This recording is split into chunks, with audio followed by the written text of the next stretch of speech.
இன்னும் 3 மாதம் இருக்கு தேர்தலுக்கு. 3 மாதத்தில் பல்வேறு மாற்றங்கள் வரும். ஆனால் கூட்டணி என்பது அனைத்து இந்திய அண்ணா திராவிட முன்னேற்ற கழகம், பாரதிய ஜனதா கட்சி. இன்னும் நாள் இருக்கிறது, பிற கட்சிகள் வரலாம், வருவதற்கான சாத்தியக்கூறுகள் இருக்கிறது.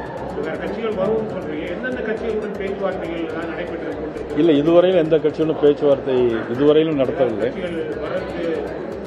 இல்லை இதுவரைக்கும் எந்த பேச்சுவார்த்தை நடைபெறவில்லை. இன்னும் நாள் இருக்குல்ல, அதனால இப்போ சூழ்நிலைகள் மாறும்.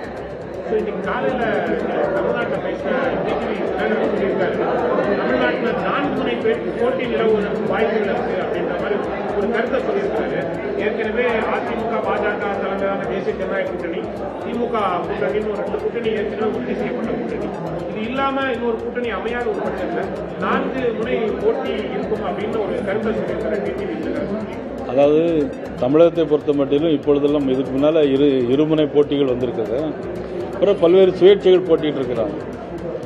சுயேட்சைகள் யாரும் வெற்றி பெற்றதாகவோ அல்லது இண்டிபெண்டாக புதிய கட்சி ஆரம்பித்தவர்கள் வெற்றி பெற்றதாகவோ பெரிய வரலாறு ஒன்று இல்லை என்று சொன்னாலும் கூட நிச்சயமாக 3 முனை போட்டி வந்தாலும் 4 முனை போட்டி வந்தாலும் நிச்சயமாக தமிழகத்தில் தேசிய ஜனநாயக கூட்டணி ஆட்சி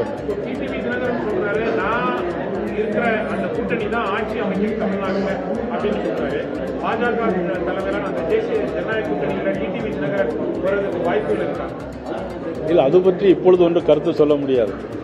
ஆனால் நிச்சயமாக நாங்கள் இருக்கக்கூடிய கூட்டணி தேசிய ஜனநாயக கூட்டணி நிச்சயமாக ஆட்சி